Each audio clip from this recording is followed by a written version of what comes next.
sos. Sos, balik sos. Yang pengen balik sos. Stres kan sos. Aku langsung belum sos. Tenang mas. Pengen balik mas aku mas. Sabar. Ayo pengen balik mas. Negah dulu, oke. Tenang, oke. Kelihatannya dari tadi teriak terus. Saya wajahnya kan jenengan tegang sekali atau pikirannya sedang kalut. Boleh cerita memangnya kenapa sebenarnya mas? Emang kalau mas aku pengen pulang mas. Pengen pulang, nggak betah, nggak enak makannya atau gimana? Jangan bos, aku sehat bos. Sehat. Iya bos. Sebenarnya jenengan mikir ke opo, mikirin apa? Ada? Pengen pulang mas. Ya, pulang kenapa? Ya sudah.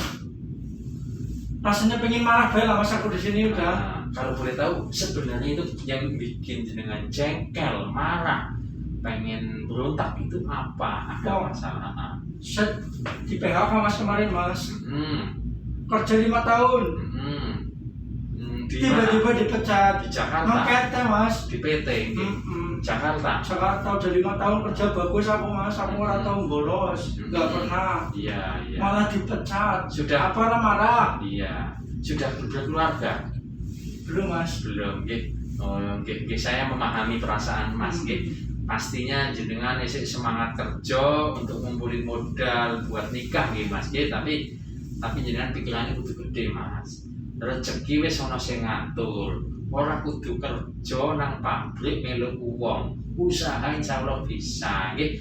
Bisa dagang, bisa kalau senangan ngingu ikan apa juga bisa. Yang penting insyaallah banyak jalan. Dan pikirannya jangan kecewa banget. Boleh kecewa tapi nggak boleh berlarut-larut nggih.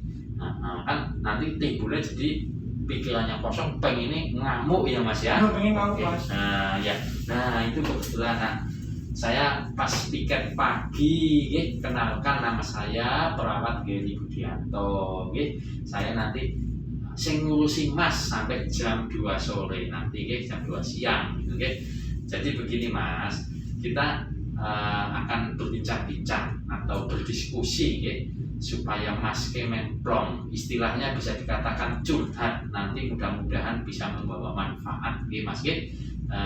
Mas Arif, namanya Mas Arif kita di Betul Mas Arif mas. Kalau boleh tahu Mas Arif panjangnya Arif siapa? Arif saja mas. Arif mas. Oh, nama singkat agak jelas. Nah, gini Mas Arif, saya akan membicarakan, kita di sini akan berbincang tentang bagaimana cara mengendalikan marah supaya terkendali, teratur. Marah boleh saja. Menurut Mas Arif marah boleh nggak? Nggak boleh sih mas. Nggak boleh. Sebenarnya boleh karena itu meluapkan emosi kita, tapi ada caranya. Caranya kita harus marah yang terarah, teratur supaya tidak merugikan diri sendiri, melukai diri sendiri maksudnya ya. Bisa merugikan orang lain dan bisa merusak lingkungan. Maksudnya kita kendalikan, boleh marah, namanya orang kecewa itu pasti ada Mas Arif. Jadi kita akan berbincang-bincang kurang lebih 10 menit saja untuk membahas hal tersebut. Gimana Mas Arif, bersedia? Sedia mas. Ya, nah jadi gini Mas Arif, tadi saya udah ngomong marah itu boleh. Intinya boleh nih. Marahnya kita jangan sampai merugikan atau berdampak dengan orang lain dan lingkungan dan diri kita juga. Nah, kita luka-luka Mas Arif, sedang megang misalnya benda tajam nanti melukai kan, jadi habis itu jadi sakit, itu namanya merugikan. Mas Arif tahu nggak penyebabnya Mas Arif kok bisa dibawa ke rumah sakit ini? Sebenarnya mas. Ini rumah sakit apa coba Mas Arif? Rumah sakit jiwa mas. Rumah sakit jiwa, jadi ngamuknya itu kan tadi sama saja dengan merugikan orang lain ya Mas Arif ya. Nah itu yang akan kita cegah supaya tidak berlarut-larut marahnya. Nah ketika Mas Arif marah, perasaannya itu gimana? Pas muncul itu pengen ngapain? Abot mas. Abot. Pengen gebuk wong. Banting piring. Piring. Oh iya, nah itu kan sama saja tadi tak bilangin, berakibat dapat merugikan orang lain, lingkungan otomatis jadi berantakan, piringnya pecah, otomatis piring dibeli pakai uang juga kan otomatis juga kerugian uang ekonomi kan, jadinya seperti itu. Yang pada hakikatnya itu banyak kerugiannya malah yang tidak terkendali. Oke Mas Arif. Sekarang sedang marah ya kalau ajak ngobrol kayak Enggak, gini? Mas. Enggak. Enggak. Kita fair ya, jadi kita enggak ada marah mungkin Mas enggak marah ya. Bisa sudah lebih enak mungkin. Ada Mas. Alhamdulillah ya Mas Arif.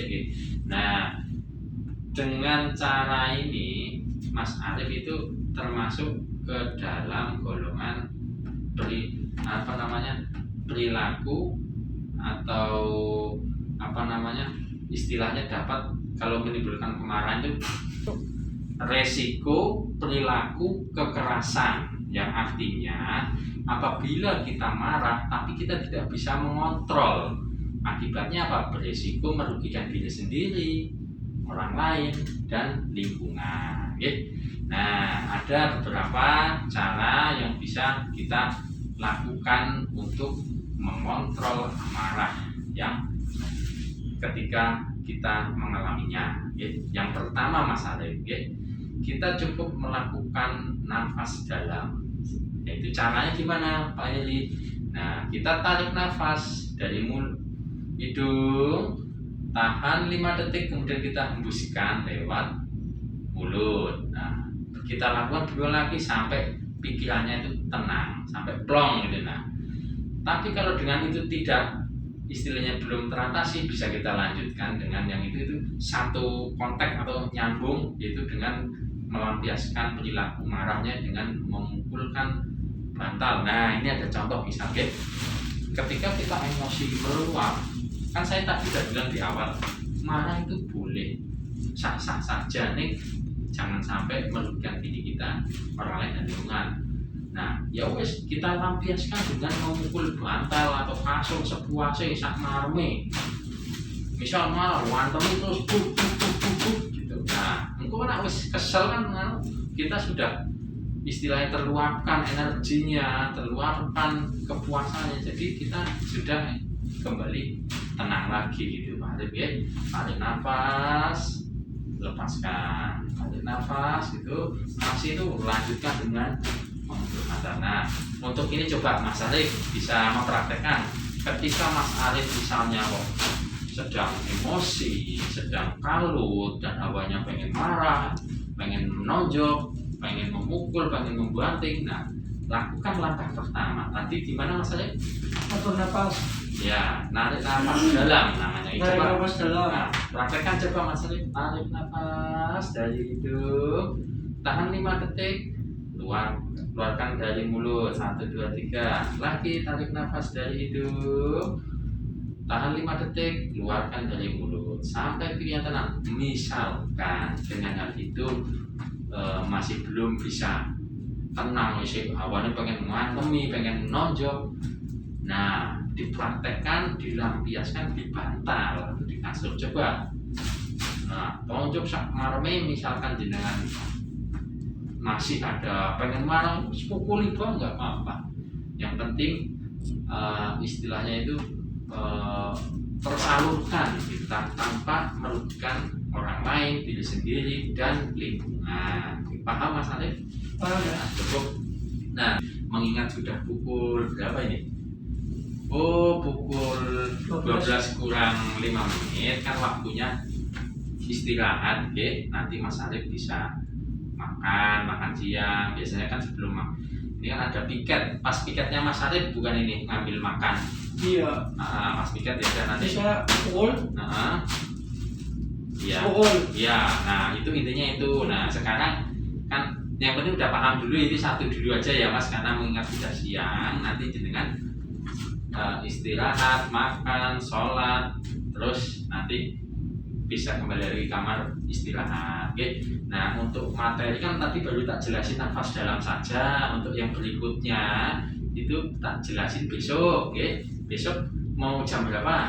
Jam 11 kayak ini Mas. Besok jam 11. Iya. Kayak tadi ini ya. Iya, Oh, jam 11 menjelang makan siang. Iya. Oke, besok jam 11 kebetulan saya juga pas piket pagi. Besok saya tak kesini lagi akan menjelaskan bagaimana cara mengatasi marah supaya terkontrol atau terkendali. Oke, berarti baru tak jelasin satu masih kurang 3 sebenarnya Mas Arif ya. Ya udah kalau begitu nanti langsung ke tempat makan gitu, jenengan pas piket. Yuk, gitu aja Mas. Terima kasih ya Mas. Tenang, mari besok. Mari ya Mas. Itu